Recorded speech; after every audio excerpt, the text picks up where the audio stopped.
Morning. Okay, go ahead. Hey, thanks everybody for showing up today to the webinar. My name is Shannon O'Donnell, and today I'm going to talk about how storytelling inspires travel. And one thing I just want to say, I evacuated for the hurricane. I'm a Floridian, and so I'm in a house with kids. If you hear some thumping or that sort of thing, there's some kids in the house, which was unfortunate. I don't know if anyone saw the hurricane coming through Florida, but just a little disclaimer, sorry about that. But now to jump into it. So as I said, my name is Shannon. I run two websites, alittleadrift.com and grassrootsvolunteering.org. A Little Adrift is my main website. It's the one that most people sort of know me for. I create travel content, how-tos, travel inspiration, and stories about culture, social enterprise. Responsible travel is one of the things I really talk about a lot on my Little Drift travel site. And then Grassroots Volunteering talks a lot about responsible tourism. And it uses a base of people wanting to, the idea behind Grassroots Volunteering is that people want a way to more closely interact with the destinations. And a lot of people talk about how they want to get under the skin of a place, but they just don't know how. And so that's one of the reasons I launched grassrootsvolunteering.org. And that's actually one of this sort of underpinning ideas behind today's talk is, how we as content creators can inspire travelers to travel deeper and really answer the questions and answer the needs that they have from us that they may not even know themselves. So as content creators, a lot of us are either tour operators, some of you guys run websites that are blogs, more like my Little Drip site, or a vast range. There's a lot of types of travel content, but in general, I find a lot of travel content is the how-to. It's the facilitation, what to do, what to see, how to plan your trip, the route, the itinerary for tour operators, your website sharing the really specific destination information for travelers. But what's interesting is all of that is predicated on the idea that travelers already know where they want to go. They've gone to Google or they know your business through some other medium, and they are then searching for specifics. So they are looking for the how-to because they already know where they want to go. But what I really wanted to talk about, I really wanted to laser focus in on the idea of inspiring travel. How do we plant the idea to travel in, to specifically a new place? So travelers searching for how to, they've got their bucket list, they've already got this idea of where they want to go, and maybe they want some specifics on which city or which type of experience to do. But what do we do when we have an experience that no one's searching for? And so over the years, when I've sort of dug under the skin of a new place, or I've gone and I've had this incredible experience and I've written a story about it, or I've sort of shared that information and I said, nobody's ever going to find it because they don't know it exists, right? So then I have to hope that my community shares it and people find it that way because people don't know it exists. So I wanted to talk about the idea of inception. How do you plant the idea? And I giggled to myself when I wrote Inception, right? Because I think about the movie, Leonardo DiCaprio, this idea in the movie, he hacks into the dreamscape of somebody and plants an idea that then they believe is their own. And so that's the whole plot of this film. And so to sort of hijack that idea of inception, how can we plant the idea for travel and make it grow within our audience, our readers, the travelers, all of these people all over the world who are looking for information and inspiration? How can we share information in a way that plants the idea in them and then lets it grow as a part of their own? I like to think of it as how are you making them put it on the bucket list as if it was their own idea? They're not putting it on their bucket list because their mother told them it was great, or their sister, or their favorite blogger told them it's great. They're putting it on because they believe something about this destination or this experience is going to impact their life, and they want that experience in their life. Well, this is a lot trickier, right? Like when we share stories of photos, or, if you go to Paris and you do a 36 hours in Paris, you're sort of banking on the fact that people already believe that Paris is a place to go visit. You don't have to sell them on the idea that it's a worthy destination. But creating demand for an experience that they don't know they want yet, well, that's a lot trickier. And so let's talk about which emotions actually motivate travelers to add new destinations to their bucket lists. Well, there's curiosity. They read a story, they see something on your website or a picture on your Instagram, and they go, oh, that's really interesting. I would like have that in my own life. I would like to explore that idea more. Or it's surprise, a really powerful emotion. If it's something they didn't know and it hits them like, wow, that's fascinating. I had no idea that people there did that. I want that too. Challenge is a huge one in the travel space. The adventure travelers, people who go up mountains. You guys have any content creators who have that. You've got a built-in audience who already are looking for you to tell them a new bike race, a new adventure, a new mountain that they haven't thought of that they can go hike. And so all of these are sort of things where if you present information and they've already got an idea that that's the type of travel that they like to do, then they're going to put that on their bucket list. But for some people, they're not really sure, or there's other destinations that they might love, but it doesn't really resonate if you just share a photo of it. It's not in their realm, or it's a little out of the comfort zone. And so how do they put that on their bucket list? How do we make them want to travel to this destination that you've written about, that you've shared about, and that you think would really benefit other travelers following in your footsteps? Well, the most powerful emotion that sort of connects all of these is connection. If you can have the audience, your reader, the traveler, have a personal connection to this destination or to this experience, right? You've done the experience. You're writing, a lot of us write firsthand narrative, or we write about one of the people who've gone on our tours. We let them share it, right? But it's never, the reader there hasn't done it. And so you have to find a way to connect that reader to the experience that you're talking about so that they have a personal reaction, a link to that place. And, when you talk about this new destination and it fosters a connectedness and they sort of feel like they can see themselves there, well, that's when it becomes a contender. So it's still not on their bucket list, right? But they're like, oh, this is interesting. Like, I'd never thought about this, but I love food. And this story shares this story of a grandmother, like making ashland food, which is a dish in Kyrgyzstan. And, she makes it according to a traditional recipe, and it's got this whole story, and she made it for her grandfather during the war. And, you've got all of these little details, and it pulls somebody in. And that connection is then what makes it a contender. We haven't yet sold this person that this is the place they have to travel on, but connection is that first thing that you have to hit as a content creator, as a travel content creator. You have to connect your audience to the destination that you're talking about. And why does connection work so well? We're going to talk about how to connect them to it in a moment, but first let's talk about connection. Social neuroscience and evolution shows that our need to connect is fundamental. It's even more basic than our need for food or shelter. It is wired into our brain. So in Maslow's hierarchy of needs, we have food and shelter. We actually need social interaction. We need social groups. And this has been a part of our species. It helped us evolve into who we are today.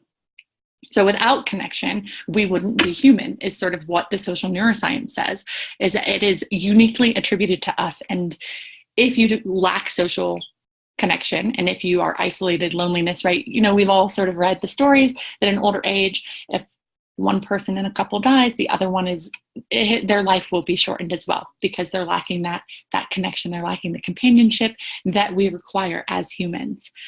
And what I really love about this, so if you're looking for more information, Matthew Lieberman and Ariel Garten, Matthew Lieberman wrote a book about it, and he really talks about why connection is so important and pro-social behavior being wired into us from birth.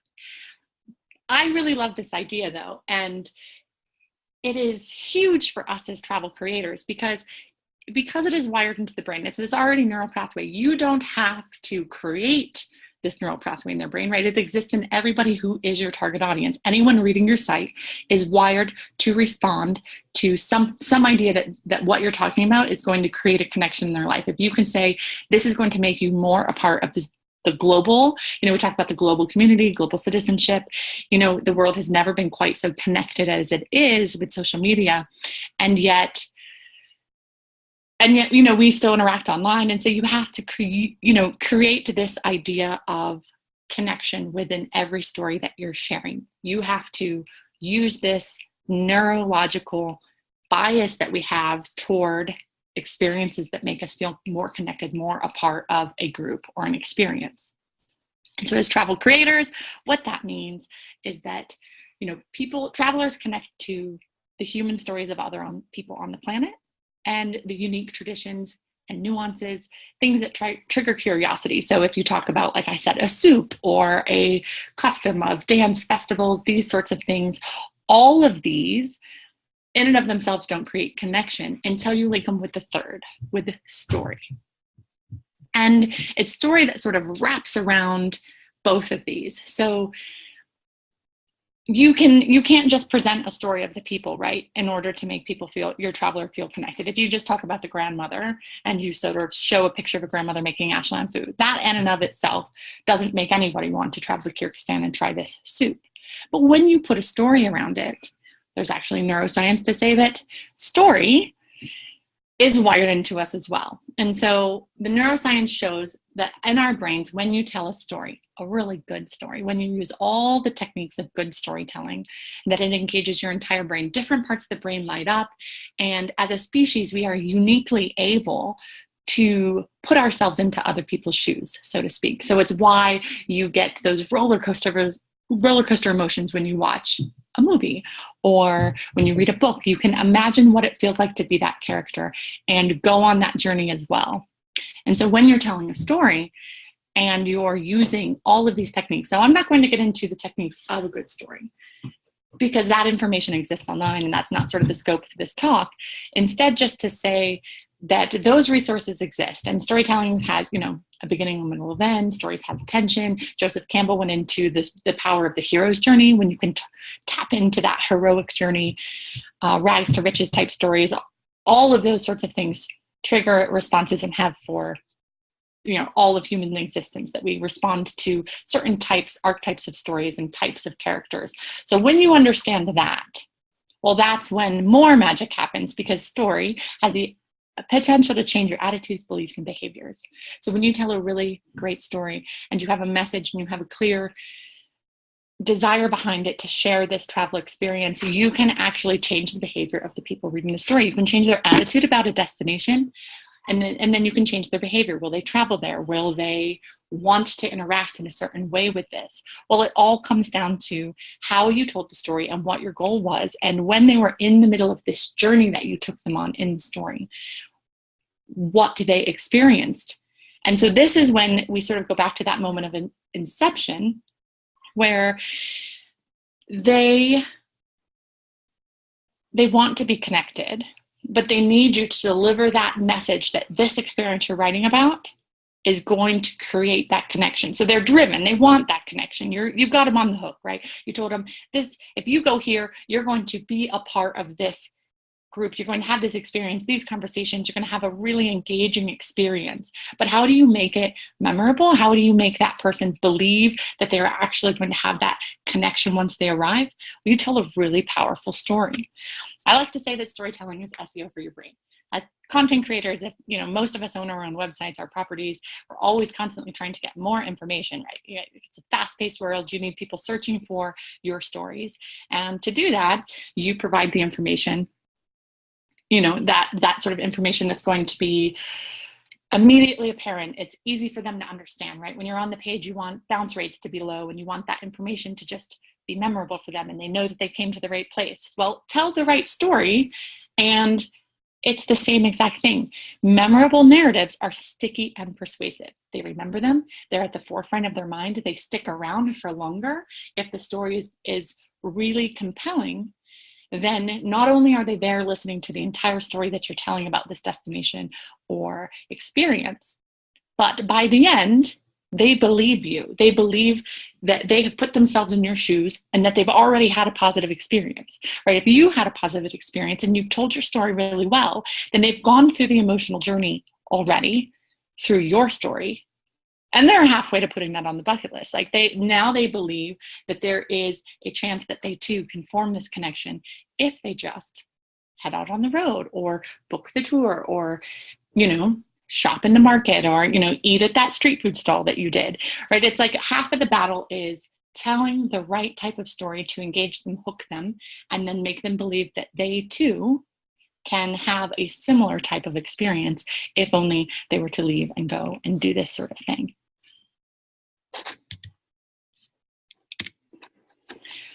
So let's talk about Kyrgyzstan. It's really big actually right now. There's a big campaign, blogger campaign, but I am working on the other side of this Kyrgyzstan campaign. If anybody out there, travel content creators, have seen that a lot of bloggers and types of press and that sort of thing have gone to Kyrgyzstan. I'm working for USAID, and I've only been on the project for a couple of months. And what I've really learned, this has taught me a lot about the other side of travel, of how to sell this destination beyond just my blog, right? I'm compelled by work now to create a compelling narrative about a country that few people can pronounce, right? So Kyrgyzstan has some issues, like how do you pronounce it? People mistake it with Kazakhstan, which is nearby, but much, much different and bigger. They don't know where it's located. And so when I got brought on, I thought, well, how do you increase tourism to a country that nobody wants to travel? Like, they don't know they want to travel to it. They might want to travel to it if they knew it existed, but it's not on their bucket list. They don't know where it is. It's just, it doesn't even rate as a blip on a lot of people's radars. And so it's really interesting because this USAID project for me was to increase tourism for the last few years. It's one part of the project, and my role is to sort of help present the information to travelers on the tourism websites in a way that makes travelers feel like independent travelers can travel Kyrgyzstan. So that's sort of the work that I'm doing there. And so let's talk about this mountain town. I've got an example, a really specific example, to illustrate the difference between what I see a lot of us creating on our websites and then how we can shift when we want to, right? Because the planning information is important, but there's also this idea, a lot of you guys here today wanted to know, how do you inspire travel, right? How do you plant the idea? How do you get that moment of inception where you've now made them want to take the same bike tour you did across a tiny town, or to sit with the same grandmother that you sat on a street stall in Vietnam, right? How do you plant the idea beyond just telling the story? So let's talk about this town called Jurgalan. It's in Kyrgyzstan, outside of a town called Karakol. So Karakol gets a lot of travelers. If you already know about Kyrgyzstan, then it rates on your map like you're going through Karakol. Nobody's heard of Jurgalan. So what you can do there, though, is a lot. It's an off-the-beaten-path adventure. It's got gorgeous turquoise lakes that you can hike to, high peaks, affordable guides, like accommodation there, right in town. It's really convenient. This is what the tourist brochure would sort of say, a traditional tourist brochure would say about this town if you were trying to market it. But nobody knows about Jurgalan. If they were typing in Jurgalan, then this would be what they need. They would need to know that it's an off-the-beaten-path adventure. They would come, they'd say, oh, great, I'm ready to book because I'm already sold on this experience. But nobody's searching for this town. So how do you change the narrative to make it something compelling that when you have bloggers and when you have content creators writing about it, people don't just say, oh, that's really interesting, but I still don't know where it is, and I can't really see myself there because I don't know anyone who's really been there, and then they dismiss it and it's not on the bucket list and you've lost their attention. They're somewhere else. They're already like Pinteresting a new thing. So let's talk about Jurgalan again. So Jurgalan was a town that, when the fall of the Soviet Union happened, all of their jobs were lost. It was once a mining town, and then there was no jobs. A milk factory that was also there shut down. It was the place to leave. All of the residents that I've talked to, they talked about how if they could have sold their houses, they would have left in the 90s. But nobody would buy their property because it was a town without any future. Nobody wanted to go there. And it is a beautiful destination, right? But there was no tourism there. They didn't really know how to get tourism there. But this town changed. 2 years ago, the first guest house opened. 6 more really enterprising individuals, guest house owners, decided to take a risk to invest the last of their, they're not a wealthy town, right? They invested their money in making guest houses, and they decided to offer Kyrgyz experiences. You can have dinner, local foods. They really went to look at how they're unique, and they risked everything on the hope that tourism could come to their town and change their lives. And it happened. So the first tourists arrived this past summer. They trickled in over the winter before as well. By all accounts, it's going to continue. And as a traveler coming to Jurgalan, you get to be a part of that transformation story. By traveling to this town, you change the people. You have a chance to talk to these guest house owners, to share in their culture, to eat dinner with them, and also learn about how they've changed their lives through tourism. And all of a sudden you have this town that maybe wasn't so compelling. Most people take the other information and that's what they present out there. Like you say, well, I'm just going to present the information that people say that they want, that they're searching for in the search engines. But when you're planning the idea for travel, when you are going to that moment of inception, nobody travels for this. Nobody says, I'm going to put that on my bucket list. Like maybe you have the adventurers who like to climb peaks and that sort of thing. But your average tourist who gets a couple vacations a year, travel is this high ticket item, right? We're not buying travel like we're buying shirts. And so you have to convince them really that it's worth this investment, that it's worth this one of maybe 30 trips that most people take in their lifetime, 30 being on the high end, right? How do you convince them that this is the place that they should go, that this experience is worth their time, their money, their very limited time and very limited money? Well, I reckon that this story of a town, of a transformation story, of how travelers can help create it, of the people who were affected. When you tell one guest house story and you put a face to it and a name to it, and you talk about how travel changed their life, that all of a sudden you've engaged everything we talked about, the neurosciences story, this rags to riches, right? Joseph Campbell talked about the hero's journey. All of a sudden you have people who went on this journey, right? They were struggling and they went out on their own and they decided to risk everything and create a tourism industry from themselves. And then it was a success, right? This is what we love. We love it when it ends on a high note. So you tell the right kind of story and people are invested. And so now all of a sudden they're connected to this tiny town. And they say, well, even though I hadn't once considered it, I feel like I know this person. Like I am intrigued by this story in a way that I'm not by the first story of just hiking a mountain. There's many mountain peaks in the world. Why would I travel to Central Asia, which is very far away for people in North America, Australia, most parts of the world, even Europe? It's quite a flight to get there. So you really have to be able to hijack that storytelling software that's built into our brains and deliver this message that the second way of marketing, the second way of telling the story of this tiny town is better. It's better for the travelers because they're going to have a better idea of what they can experience. I truly believe, that a lot of these stories that I tell, that if someone follows in my footsteps, they will be wowed by the experience because it is beyond what most people expect. It's beyond the tour that you book that doesn't tell you much, that you're going to bike here, you're going to eat here. But a lot of us are looking for these stories of connection, of transformation even. And so let's talk about the travel transformation narrative. This is huge. We are sold this bill of goods by everybody, by the media, by travelers like myself, travel bloggers, travel content creators, our parents. The idea that if you travel, you will come back changed. That's the travel transformation narrative. Just leave, right? It says that everyone should travel in their 20s. Everyone should travel in their 30s. You should travel solo. You must travel as a couple. Everybody should travel because it's going to change your life in a positive way. You'll never be the same. You'll be a more interesting human being. You'll see you have perspectives. All of these sorts of things are what we promise over and over and over again in our narratives when we compel other people to get out there and explore the world. But I sort of say that a lot of that is a myth. It's a lie. It's not the whole story, at least. If it's not a myth or a lie, it's not the whole story, because travel is not transformative, right? You can go sit at a resort and sip martinis, and it might be exactly what you need. It might be the perfect type of trip for that situation because you need to relax, you've been stressed out, and you want to break from work, that sort of thing. But that's not the trip that when we say travel is transformative, that's not the trip that changes your life. But why aren't we talking to travelers and why aren't we teaching them about the trips that will change their lives? Because the trips that will change their lives are the trips that focus on connection. That basic human need that goes back all the way to our hominid ancestors about creating social groups, about making this huge planet feel smaller. This is where we have the power to link this transformation narrative and say, you want to be a different person when you come back? Here's the type of experience that will change you. And then I'm going to tell you a story about it so you really feel how it changed me.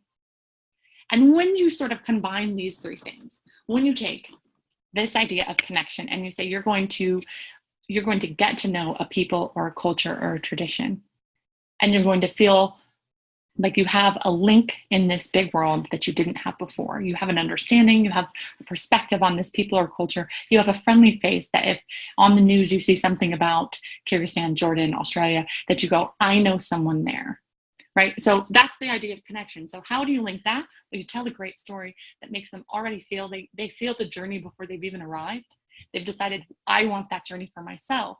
And then we've told them not just that any travel changes them, but the travel you just told them, that's the type of travel that if they seek this transformation narrative, that's the type of travel that will leave them changed. So meeting the two needs. Stories deliver meaningful messages straight to the traveler, going straight to their brains on a deep evolutionary level. This is sort of what we've established.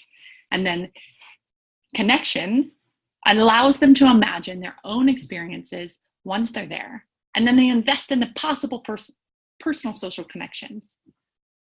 Transformation are that these connected experiences then tease at the prospect of self-discovery and personal transformation. And if you doubt that transformation narrative needs to be a part of it, just think of the self-help industry. That industry is enormous, one of the largest niches of the sort of book industry. People want connection. We've got all of this technology. There's all of these studies saying that we're less connected. We have fewer people over to our dinner tables, right? If you own a house, how many times a week do you have your friends come over? You know, any other long-term travelers like me, I've been on the road 9 years, you know, I'm constantly going out to dinner with new friends and seeking out other travelers, and, you know, we eat many meals together. And then I come back to my home and to my friends' houses and my family. And at night we sit at our house with our family group, and that's about it. And the card nights and that sort of thing that we used to do, they're much harder to get together. It's once a week or once every other week, and people let their lives get together. And so this transformation narrative, when you can tell a story that makes them feel connected to a place somewhere else in the world, but then you tell them that it's going to help them feel connected, but then discover more information about themselves that when they come home, they can then use. A lot of people who don't travel often sit at their homes and want what you can deliver via these stories. They want these life-changing experiences that us as travelers and travel creators are going on. They want them for themselves, and they want to have that experience and then also have the self-discovery that you had. And so to wrap it all around it, you've got that story to sort of deliver the connection and the transformation narrative. And you're hijacking these other systems that we have, this desire to better ourselves, this neurobiological need for connection, and this neuroscientific way that our entire brain engages. And you as a travel creator are then saying, I understand this. I'm going to make every story I create now hit on something. And now maybe your top 10 lists aren't going to do that, right? Still, we've still got all of these different needs out there. SEO, people are searching for information on how to plan a trip to Thailand, or how, the route that they should take around Southeast Asia, or how to backpack Africa. All of this like how-to information they are seeking out. And as I've built my business and as I've given talks on SEO, which straight up SEO, not just storytelling, but that was my job for, more than 10 years, I have done SEO consulting, teaching business owners how to get their content found online. So I'm not saying that you should switch your entire website to narrative, because a range of content is what we need to be able to meet the needs of all of our travelers, right? The moment of inception, inspiring travel, is one of our jobs. And I don't know that all of us are doing a good enough job, but we have the potential.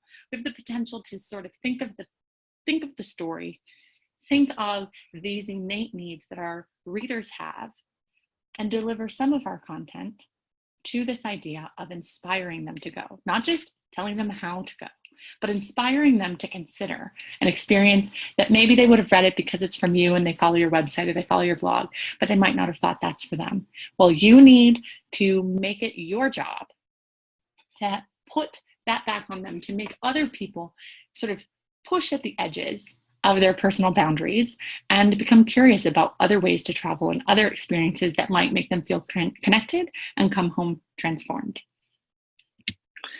So the World Travel and Tourism Council projects that the world's going to welcome 1.8 billion annual visitors by 2025.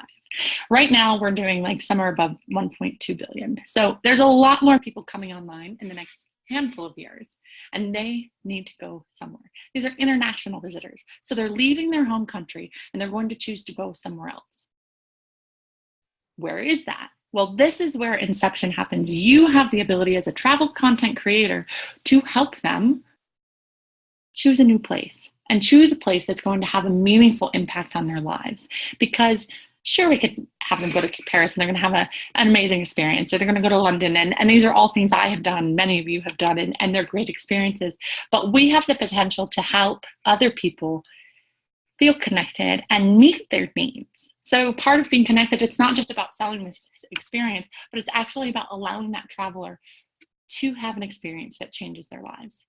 And, you know, when you get those emails, or when you have someone who reads a story that you write down the line that uses all of these ideas of connection, transformation, and story, and they say, I went and I pushed myself outside my boundaries because I read something on your site, or because you inspired me to go somewhere, or try something that I hadn't thought, or try a new food, or try street food if I had been afraid to. Like, something you said resonated on such a deep level that I was inspired to go outside of my comfort zone. Like, that should be our goal. It's not just about selling tours and selling these experiences, but it's about helping other people come back from travel changed. And so I want to leave you with this idea. Like, what are you doing to inspire connected, transformative travel experiences? What on your website, what on your platforms? Some of you might just have social media accounts and, tell stories that way. Whatever you use, how are you not just helping people plan, but how are you inspiring connection and transformation through story? Thank you so much. My name is Shannon.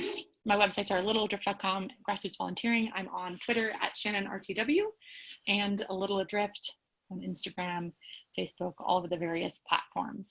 So we're also going to take some questions. If anybody has some thoughts, or I would love to know about how you've used story in your own lives, in your own websites, and if you've had any real success stories about that.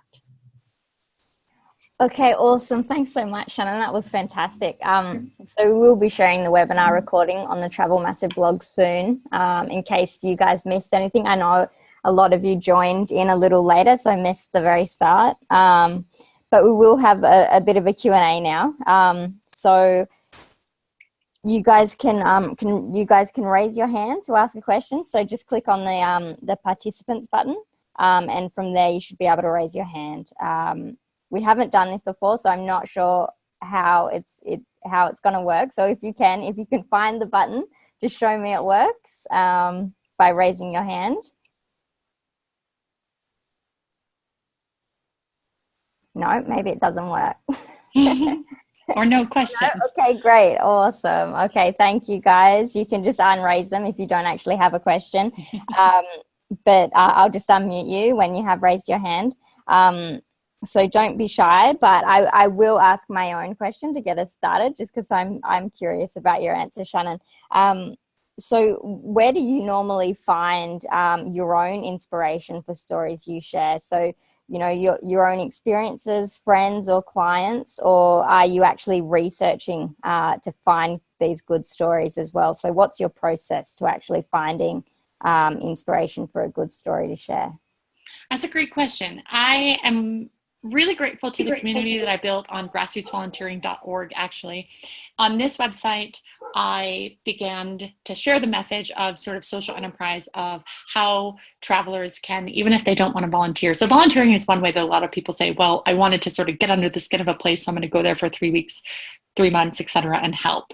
But there's this other aspect on my website that was about social enterprises, about businesses or experiences that you can pay to have that will take you deeper. They're run for a social mission. Maybe they're a restaurant that employs mothers, single mothers, or something that does street children training to get them into the hospitality industry. All of these sorts of organizations exist. And when I asked my A Little Adrift community to help me launch grassroots volunteering to help people connect more deeply, they have sent me just dozens and dozens of places to explore around the world. And so many of my most profound experiences came through that. I went to a Maasai camp, a cultural camp in Kenya. And it's run on this idea of a social enterprise. It's not just a Maasai camp, but the Maasai chief is using the funds from tourism to run a widows camp for women who have lost their husbands and wouldn't traditionally be able to stay in it. And he also uses the fund to stop female genital mutilation.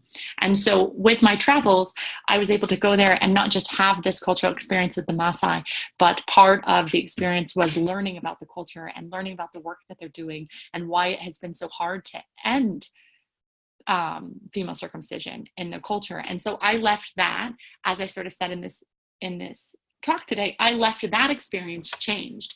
And so I got that through the community. I look for social enterprises because they tend to have deeper connections than a pure for-profit business to a local community. And I've used social enterprises in Vietnam, Africa. I've used them in Europe to create better conversations. Oh, okay, great. So that's interesting because you're actually getting more people to connect from telling them stories about your own connections then. Yes, exactly. Mm-hmm. Okay, so if any of you guys have any of your own questions, just raise your hand and I'll unmute you and you can ask Shannon.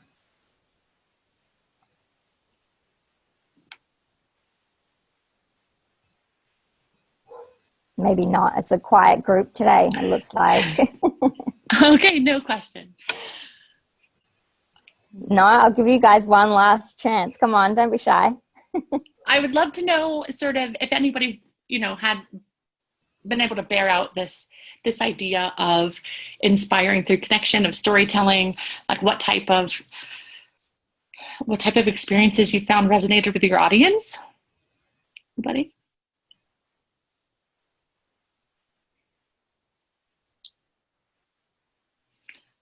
Sounds like everybody must just be processing the information.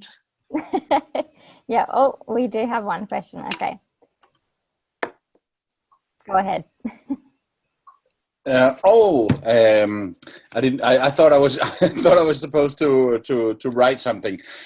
This was very interesting. I'm sorry I joined a little bit late, but I had some problems in getting on. I have to review it. You talked about the when we're finding a story, it's a good idea to find a story with someone who had something changing in their life.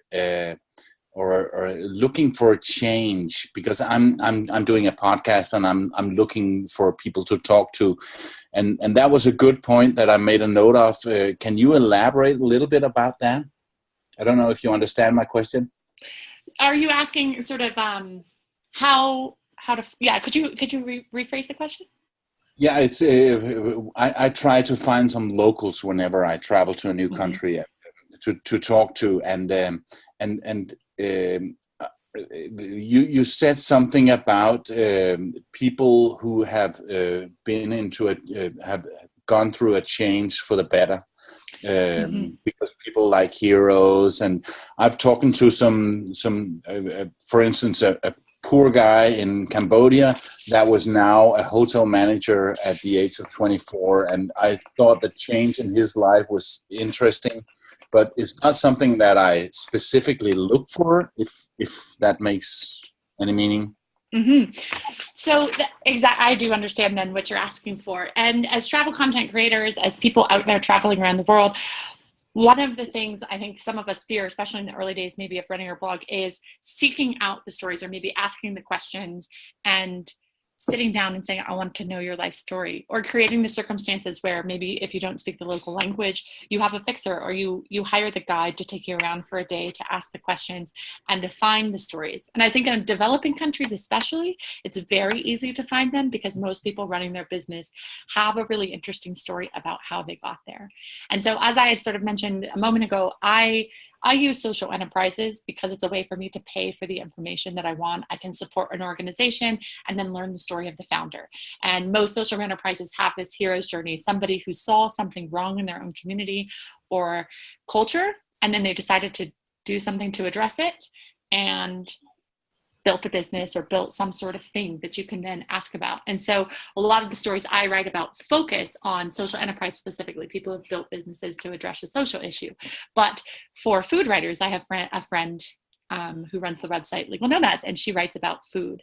And so she has interviewed people who run a street food stall, arguably not a business that you have to register with the government always. It's not quite as big of a hurdle, but they've gone through their own struggles. And she will often tell their stories in light of this hero journey, and the idea of they've had to sacrifice things in their life, or they've had to learn information from somewhere, from a grandparent, something interesting or unique that we can all relate to. Sort of this apprenticeship. We may not have apprentices ships in the Western culture as much. But there are these elements that when you begin asking questions, you learn better questions to ask, and the story shapes itself. Yeah, thank you.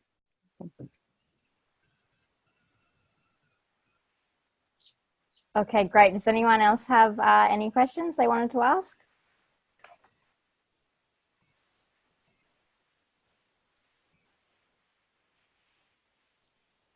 Nope, doesn't look like it. So I guess it's time to end the webinar here then. So thank you so much again, Shannon. That was really great and we really appreciate it. And also, guys, don't forget to sign up to our upcoming events as well. We've got quite a few more on the way as well. So again, thanks so much, Shannon. I really appreciate it. Thank you all for coming out and listening today.